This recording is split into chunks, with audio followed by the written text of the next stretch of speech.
Okay. Perfect. Fabulous. Maybe let's get rid of the banner. Fabulous. Perfect. My microphone, my speakers are off, actually, I should say. Welcome, everyone. Different setup today.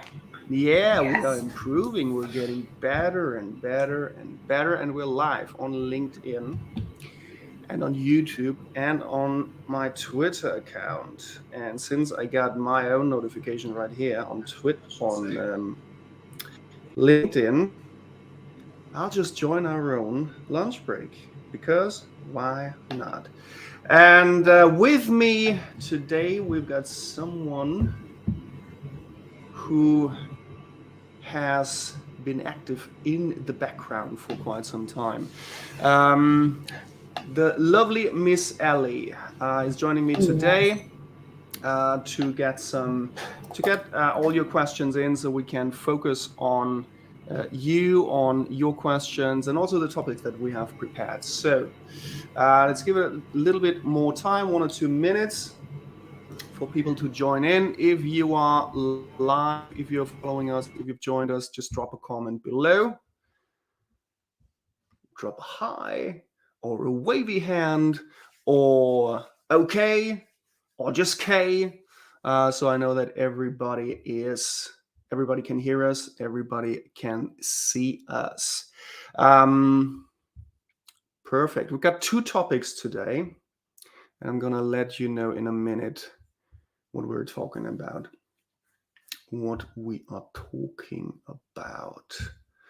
Perfect. I would say let's start, because it's Friday after all.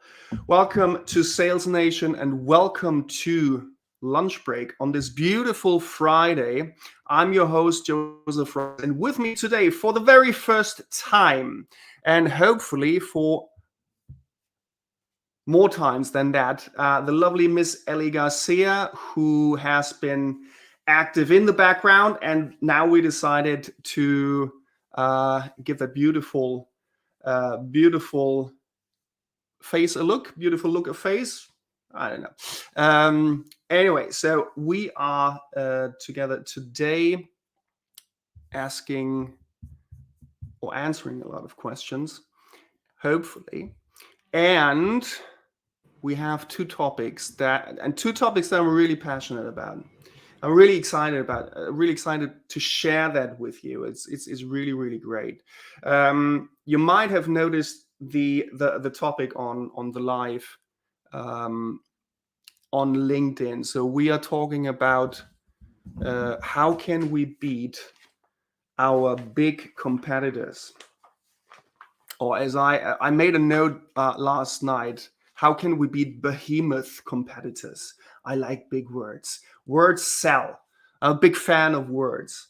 Anyway, how can we do that? Especially if we're a startup. Maybe we have just built our sales organization. The sales team is young, hungry, excited, ready to go.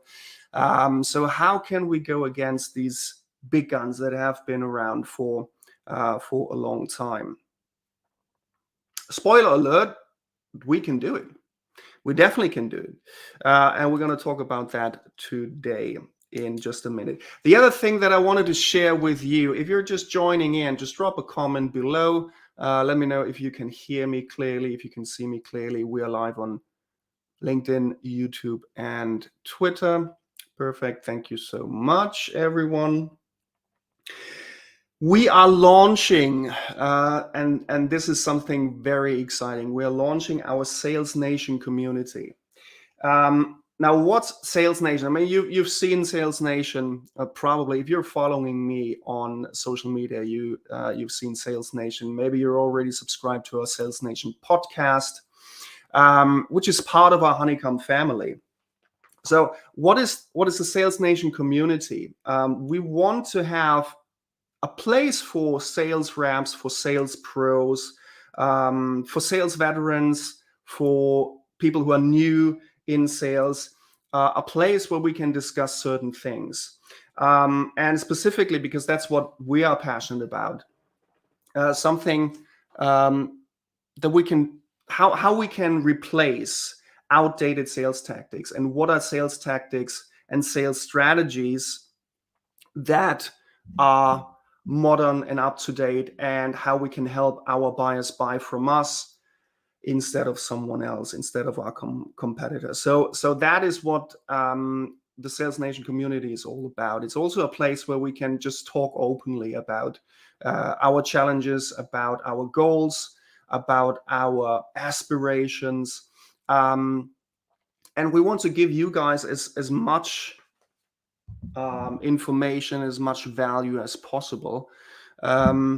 So we are launching that next week, and how that will manifest is very simple. So we will go live on a Zoom with all the participants. So it will be a closed group, will be a closed community.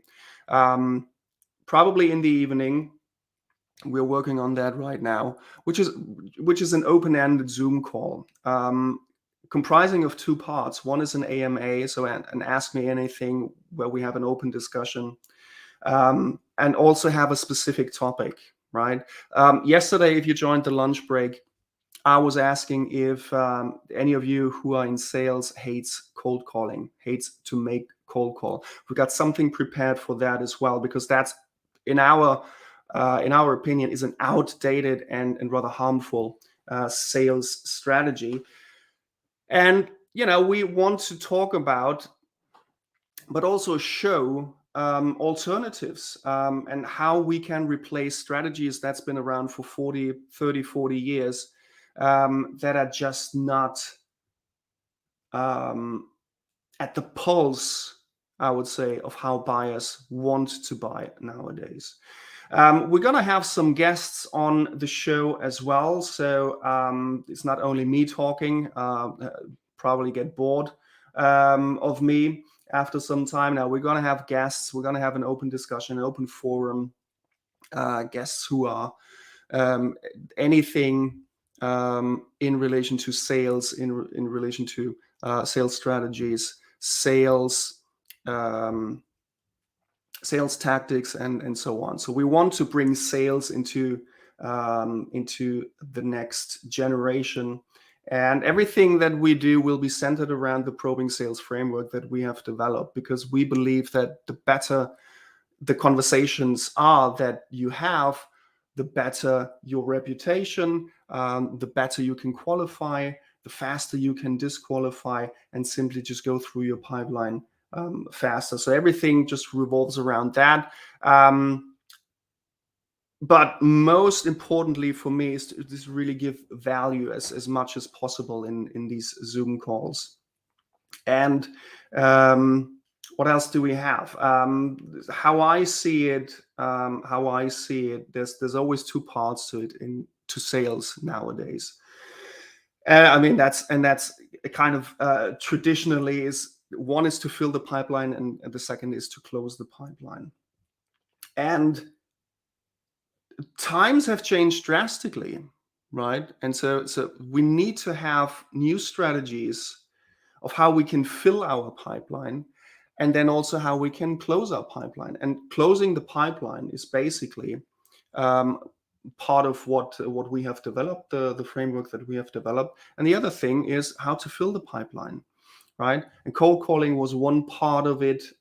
Traditionally, aggressive prospecting was one part of it, prospecting en masse, and so forth. But we know and we've seen that these outdated traditional sales tactics just don't have the impact anymore that they used to have, due to a variety of reasons. Some of the reasons are there's just, buyers buy differently, and sales need to evolve and help and facilitate these purchase decisions.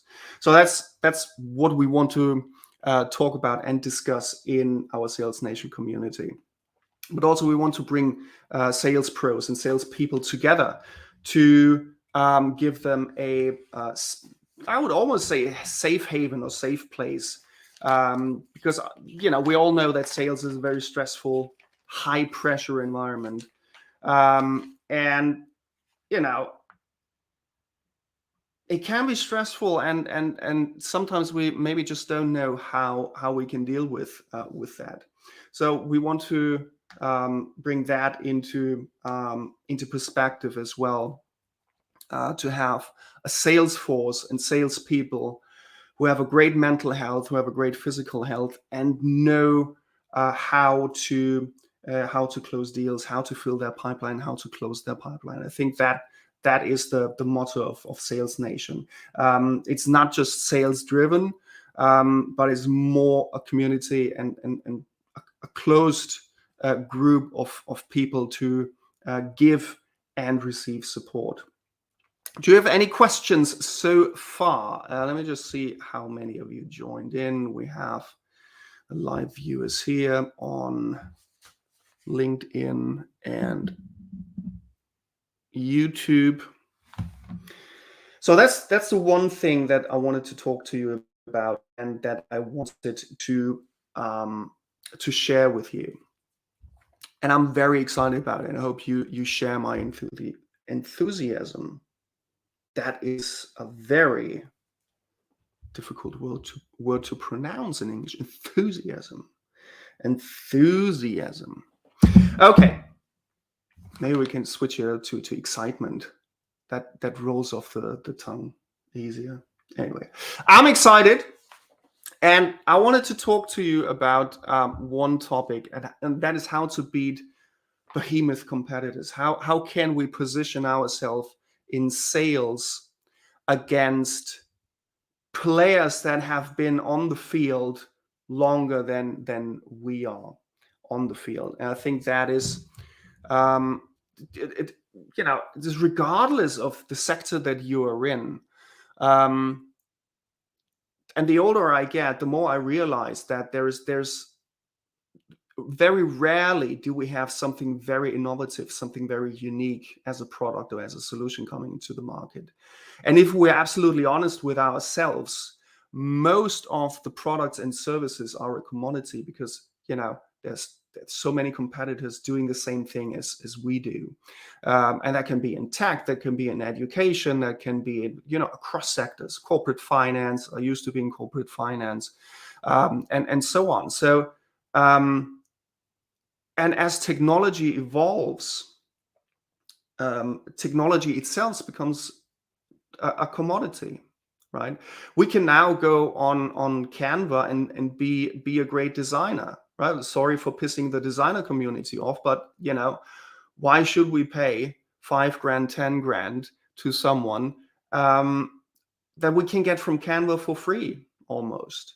So, and I'm not bashing any of that. I'm not bashing the designers. I'm trying to show how we can position ourselves, for example, as designers or whatever sector you're in, to go against these commodities, to not be a commodity, to do things differently, to get different results. And I think that is very important here. Let me just get into my do not disturb here. Perfect. Fabulous. So the first thing that I realized when I started out, so many years ago at different startups, number one is the big boys. You really can't beat them at their game. If you're in the cybersecurity market, if you're in SaaS, if you're a startup, I don't know, that runs a CRM, you just can't beat the big guns. They've been established for way too long. And if you want to beat them at their own game, I salute you, but you're going down in flames. We just can't do that. We don't have the budget. We don't have the market penetration. We don't have the brand. We have none of that. So we simply can't invest the same amount of budget into sales and marketing that the big guys do. So we need to be smarter about our go-to-market strategy. We need to be smarter about how we go about sales and marketing. And it's always two sides to it. There's sales and marketing, especially when you're a company that is a startup, maybe 3 years, 5 years on the market and trying to penetrate and get more market share. The first thing that we always do when we go into a business and work with customers is to align sales and marketing. If sales and marketing are not aligned, you are doomed to fail, because you are putting the gap that is there between sales and marketing is the gap to your revenue, right? Let me say that again. The gap that you have between sales and marketing is the gap of your revenue. So as soon as you align sales and marketing in terms of KPIs, in terms of goals, in terms of communication, how they communicate, how they exchange ideas, how they exchange knowledge and transfer knowledge back and forth, the smaller the gap to your revenue will be. So let's start with sales. Obviously, because we're a sales company, so let's start with sales. Although I started out in marketing, so 5 years ago, I was very big and very excited about marketing. I still am. I think a business that does not embrace marketing or sales or both is not a business. So let's change that, right? So let's get into that. Let's have a look at sales. The question always is, what can we do differently and now it's getting tricky. What can we do differently to differentiate our solution from the big guys? And we have to be absolutely honest with us. We probably don't have that many differentiators. Probably the big guns, the big boys have more features. They have a better reputation. They have, a better name among their peers. So is there something at all that we as sales can do differently? And let's assume for just a moment that sales will also do some sort of prospecting. It can be social selling or can be traditional prospecting, but let's assume that for a moment. Traditionally, I would say, or actually not traditionally, but I would say that prospecting should go into marketing and not sales. So sales should be focused on closing, not prospecting. But anyway, that's something that we can discuss in our Sales Nation, or maybe in one of the next week's lunch breaks. Anyway, so is there anything that we can do differently in sales? Well, let's have a look at how sales teams are built, how sales teams are coached, how sales teams are trained and educated. So for the last, let's say 30, 40 years, let's say 1980s, let's start there. We had different sales methodologies emerging, and you probably have been trained or have heard of spin, band, snap. There's challenger sales. There's all sorts of things that that salespeople are trained on. Now, I don't have any problem with any of that, apart from the one fact that it's 40 years old. Some of them are 40 years old. And if you think about it, if we train all sales reps in the world on these things, every sales rep sounds exactly the same. They all sound the same because they ask the same questions, they stick to the same sales scripts, and that's it. And there's no differentiator in asking the same questions. Because let's be honest, buyers hate these sales tactics. And buyers hate, well, it's a big word to hate, but they don't like to get annoyed by salespeople because they know exactly what's coming up. It seems like the majority of sales organizations use the same playbook. If I go in my inbox right now on LinkedIn, I have the same message over and over again. I even have them copy and pasted. I made screenshots. Okay, I can prove it. So there are different sales, and I'm not blaming the sales reps, right? I'm blaming management. I'm blaming management and C-level to continue this madness of just continue to be a commodity. And there's so much enthusiasm and so much potential in each and every sales rep. It doesn't matter if they're a sales veteran or just new into sales. We all have that enthusiasm. We all want to do sales because it's great. To close someone is great, right? If we don't sell, if we have to convince someone to buy from us, doesn't feel good. But so what's the differentiator? Well, if every sales call sounds the same, if every sales email, if every cold email, if every cold call is exactly the same from start to finish, the prospects know that. The buyers know that, right? I'm getting a call right now. I don't know the number. I bet you it's someone who wants to pitch. I don't blame the person calling me.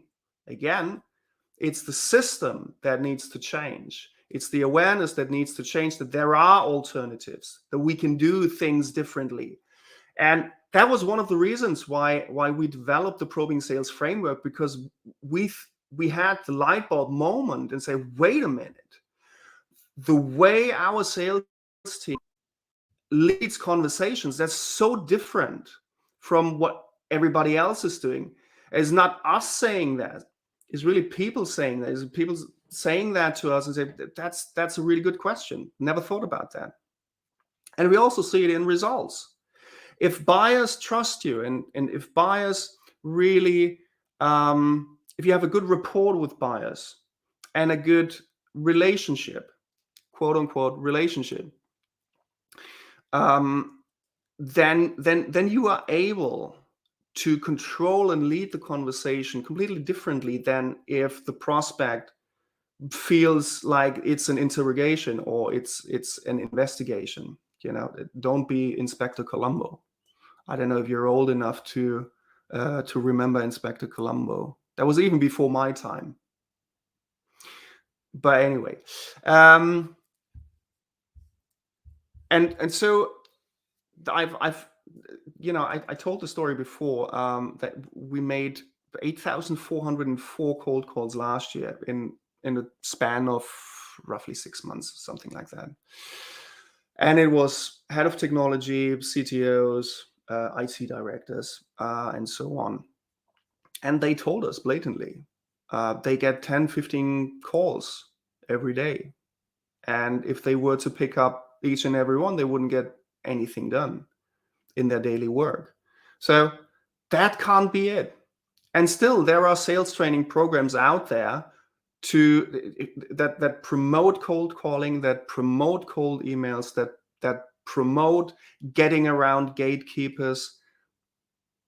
If a CEO expects your call, why would you deal with gatekeepers? You don't have to get around with them. You have an appointment. Even if you land with a gatekeeper, you have an appointment. You're talking to the CEO, or the CEO has your phone number in their phone, which is absolutely ideal. But do you understand where I'm coming from? It's not only the product that differentiates our brand from our competition, it's how every touch point makes potential buyers feel about our brand. And sales plays a huge role in that. So does marketing, especially when you combine these two, especially when you have an alignment between sales and marketing. They really work together.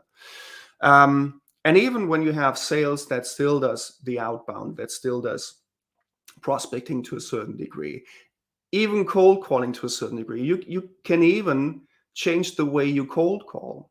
I don't recommend it because I think that cold calling is the biggest waste of resources that you can do. That there's so much alternatives that are so much better to cold calling that it is still unbelievable to me that there are still organizations out there who are relying on cold calling.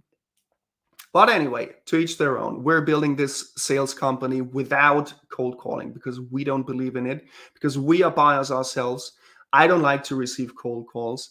And funnily enough, most sales managers who tell their team to cold call don't like getting cold calls. How weird is that?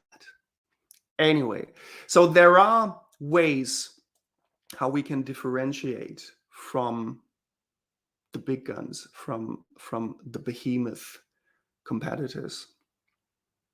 So let's have a closer look. So I truly believe that our competitive edge is where we help buyers buy from us on their terms. And that's very important because when we're in enterprise sales, when we're in B2B sales, there's always a very complex apparatus in the background. There are more than one decision makers. On average, we have 8 decision makers sitting there waiting for us, for our solution, just to give us objections after objections after objections. But if we help them and facilitate their purchase decision in their process, so we can help them make a purchase decision faster in our favor, but it's still on the buyer's terms, there's your competitive edge right there. And I see a lot of sales still being done differently than that, still being focused on the vendor, still being focused on the seller, sales cycle. We have to check our boxes. So what if you did something differently? What if you started ticking your buyers' boxes, or help them tick their boxes faster and quicker than they would without you? Wouldn't that be a competitive edge? They would rather pick up the phone and have a chat with you and negotiate with you than your competitor. Of course. Oh, absolutely. So in order to facilitate purchase decisions and your buyer's process, a couple of things. Number one for me is ask different questions, right? We said it before, we said it earlier. Everybody is trained on the same things. Everybody is using the same script, is using the same questions. And if you don't believe me, right, just talk to the buyers, talk to prospects and ask them. Because that's what we did.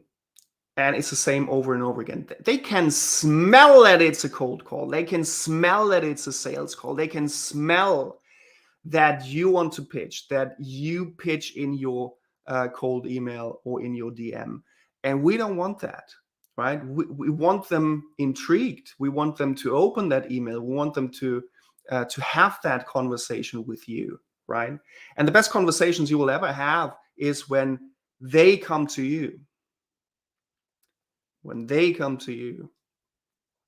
So number one is ask different questions. Number two is ask better questions. It's the same principle. If every sales organization is using the same playbook, not much of a differentiator. But if you ask different questions and formulate it in a different way, and you ask better questions that facilitate purchase decisions faster, ooh, here we are. That opens up doors. That opens up doors. Number three, ask questions that facilitate purchase decisions, not only to tick your sales boxes. I said it just 2 minutes ago. Start helping your buyers tick their boxes. And by doing that, you automatically tick your own sales boxes. It's just a shift in mindset. As soon as the buyer ticks their box, there is an equivalent on your side, on the vendor side, on the sales side that you can tick as well. Right? Is it number 4? I think it's number 4. Ask questions that prevent objections. Hold on a minute. I was trained to handle objections. Yeah, absolutely. Everybody does that. That's exactly my point. That's exactly my point. Most are trained to handle objections, not prevent objections. Now, is that possible? Yeah. All of them? Maybe not, because we have to deal with more than one decision maker, so that we will run into objections. But the main objections, 9 out of 10, we can prevent by simply asking questions that provoke critical thinking, hence the probing sales framework. So we intrigue them to think, to come up with a solution that they tell us that they need from us. Does that make sense? Are you following me? To break it down, words sell, and words put into a question, asked at the right time in the right way, that is what facilitates the purchase decision in your favor. And last but not least, lead conversations to a close that has been agreed on by your prospect before you even began your discovery call. What do I mean by that? The close usually is at the end, right? So that's the last step. What we do is we take that last bit and put it at the very beginning of the discovery call, at the very beginning of our demo, at the very beginning of our sales call. So we basically close, we agree on a close, and that makes it so easier to then pop the question. A lot of, I was just about to say, a lot of young salespeople are just afraid to ask and to really go in for the close, because they don't know how the prospect will react. I had that problem myself. I by nature, I was more an introvert than an extrovert. And I can tell you, it gets better with maturity and with age. But when I started out in sales, it was really hard for me to pop the question at the right time, and the right question, the right close. But if you put that in front of your discovery call, you take the pressure off of yourself. You set the expectations. Your prospect knows, okay, by the end of the call, by the end of that discovery call or that demo, this and that will happen. And I already agreed to it, right? So just make it easier for yourself. And that's all part of the probing sales framework, is to make it easier for you in sales to have these conversations and to lead and guide your prospect through that sales conversation, that sales call, to the close. That's one aspect of the probing sales framework. Of course, there are loads of different moving pieces, but that's part of it, definitely. And so one thing that you can do differently, going back to the original topic, how you can beat your competitors, actually any competitor, is by having different conversations, asking different questions, asking better questions, filling your pipeline differently. That first touch point that your potential buyer or prospect has with your brand, with you, is absolutely crucial. You can't beat a first impression. That's what they say. I completely agree with that. It's very hard to kind of improve a first impression. So we just want to get it right from the start. Yeah. And to me, LinkedIn is the perfect platform to do that. Why? Because LinkedIn is a professional network. As a professional network, it's not a social network. Well, partly it is, but it's a professional network above anything else. And I'm on LinkedIn to do business, to grow my business, not to like something or I don't know, it's not like Facebook or Instagram or TikTok where you mostly being entertained. I'm on LinkedIn to do business, and I encourage everyone to send me an invite, send me a message. If you're doing business there as well, perfect. Let's connect. And most people who are on LinkedIn are on LinkedIn to improve their business, to sell something or to improve something, to increase revenue, increase reach, increase awareness, to network with like-minded people, with CEOs, CFOs, head of sales, and what have you not. And I think it is less intrusive to ask a sales-related question on LinkedIn than it is somewhere else, because everybody is there on LinkedIn to do business anyway. So it's, for salespeople, is absolutely ideal because the mindset is there, right? The attitude is, I'm on LinkedIn. If I get a message and someone wants to sell something, or at least initiates the conversation in such a way that might lead to doing business, I'm fine with that because that's why I'm there for. I might not be in the market for that particular product, maybe not now, but maybe next year. But at least, we have a connection there. So I'm relentless on LinkedIn, and so should you. But please don't pitch. Don't take the traditional sales strategies and just push it onto LinkedIn. We gotta be smarter about that. We gotta be smarter than that. Stuff like cold calling or cold emailing. Don't just send out DMs en masse with the same pitch and the same framework and the same playbook that everybody else has. And I see that happening. I just feel there's a mixture of feelings. I feel annoyed. I feel frustrated that salespeople are still not being trained correctly, and it's never the sales rep's fault. If you're an SDR, if you're a BDR, even up to an account executive, it's the system that we want to change. It's the system to give you the opportunity to close better, to get more leads in that have a high buy intent or a higher buy intent, to not having to do cold calls, to not having to send out 5,000 emails, and you get a 0.1% open rate or whatever the number is. So we want to change the system. We want to change how management pulls up their strategies. And that's what we're here for. That's why we are doing the Sales Nation, because I want to have a safe place for all the sales development reps, the SDRs, the BDRs, even the sales managers who want to know how we can make the shift and make the transformation from traditional sales to a newer and better model, which we have developed and we know how to do. And we talk a lot. I talk a lot to sales managers who understand that we have to do things differently, and we agree. And sometimes it's just the lack of knowing how,